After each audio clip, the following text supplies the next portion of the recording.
আবাস যোজনার গৃহ নির্মাণ প্রকল্পের অগ্রগতি নিয়ে ইতিমধ্যেই তদারকি শুরু করেছে গোয়ালপুকুর ২ নম্বর ব্লক প্রশাসন। ব্লকের বিভিন্ন এলাকায় আবাস যোজনার কাজ পরিদর্শনে যাচ্ছেন বিডিও সহ প্রশাসনের কর্তা ব্যক্তিরা। পরিদর্শনে গিয়ে তাদের নজরে আসে বেশ কিছু উপভোক্তা যোজনার প্রথম কিস্তির টাকা পেলেও এখনো কাজ শুরু করেনি। কাজ শুরু না করায় তাদের সতর্ক করা হয়। পাশাপাশি ১ সপ্তাহের মধ্যে কাজ শুরু না হলে ওই উপভোক্তাদের বিরুদ্ধে আইনানুগ পদক্ষেপ নেওয়ার হুঁশিয়ারি দেওয়া হয়েছে প্রশাসনের তরফে। তারপরেও কাজ শুরু না হওয়ায় সেই সব উপভোক্তাদের আইনি নোটিশ ধরানো হলো ব্লক প্রশাসনের তরফে। এদিন চাকুলিয়া গ্রাম পঞ্চায়েতের বালিগুড়া, গুচরা সহ বেশ কিছু গ্রামে গিয়ে গৃহ নির্মাণ অসম্পূর্ণ রাখা উপভোক্তাদের হাতে আইনি নোটিশ দেওয়া হয়।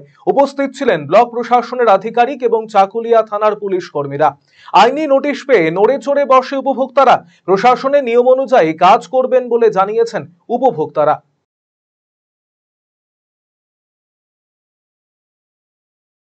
আমাদের যে কি ঘর এসেছিল, ঠিক আছে, সরকারি ঘর বলে আমরা ঘর করেছিলাম।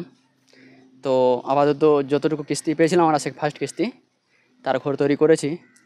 এখন দ্বিতীয় কিস্তির জন্য ঠিকঠাক মতো ঘর তৈরি করতে পারিনি। হ্যাঁ, ঘর চলছে আমাদের ৩-৪ দিনের মধ্যে করে দিব। হ্যাঁ, ইনকোয়ারি আসতে থাকে সবসময়, ঠিক আছে। ওনারা বললো যে তাড়াতাড়ি করো, না হলে আইন ব্যবস্থা যা হয় সেটা আমরা নিব। হ্যাঁ, সেই দ্বিতীয় কিস্তির টাকা পাবো না, হ্যাঁ ওটাও বলে গেছে। হ্যাঁ, ঘর করবেন কি? হ্যাঁ, করছি, ঘর তো চলছে কাজ। কতদিনে শেষ হবে? ৩-৪ দিনের মধ্যে ক্লিয়ার করে দিচ্ছি। আবাস যোজনার কাজ পরিদর্শনে গিয়ে দেখা যায় বেশ কিছু উপভোক্তা কাজ অর্ধ সমাপ্ত রেখে দিয়েছে। তাদের সতর্ক করা হয়েছে, যদিও তারপরেও তারা কাজ শুরু করেননি। এ কারণে এদিন তাদের নোটিশ ধরানো হলো। কাজ শুরু না করলে তাদের বিরুদ্ধে আইনানুযায়ী উপযুক্ত পদক্ষেপ নেওয়ার হুঁশিয়ারি দিয়েছেন বিডিও সুজয় ধর। হ্যাঁ, আমার লোক যাচ্ছে বাড়ি বাড়ি। এর আগে আমি গিয়েছি, আমার অফিসাররাও বিভিন্ন জায়গায় গিয়ে লোককে সতর্ক করা হয়েছে যে আপনারা যেটা ফার্স্ট ইনস্টলমেন্ট পেয়েছেন বাড়ি করুন, সেকেন্ড নিন। কিন্তু এত সতর্কের পরেও কিছু লোককে দেখা যাচ্ছে তারা সেটা শুনছে না। তো তার জন্য আইনি নোটিশ আমি পাঠিয়েছি। আমার লোক গেছেন, সঙ্গে পুলিশ গেছে।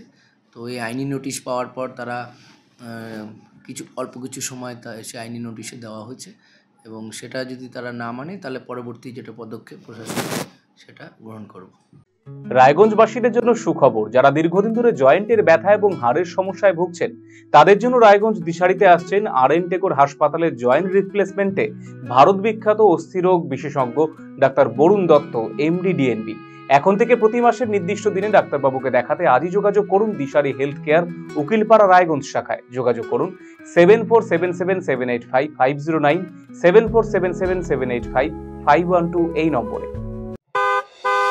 দাদা, হেলমেটটা বাইকে না রেখে মাথায় পড়ুন, অভ্যাসটা বদলান। জানেন তো পরিবর্তন আসতে চলছে। পরিবর্তন? কিসের পরিবর্তন? হ্যাঁ, আরসিটিভি সংবাদই আনবে পরিবর্তন। কবে আসবে পরিবর্তন জানতে চোখ রাখুন আরসিটিভি সংবাদে।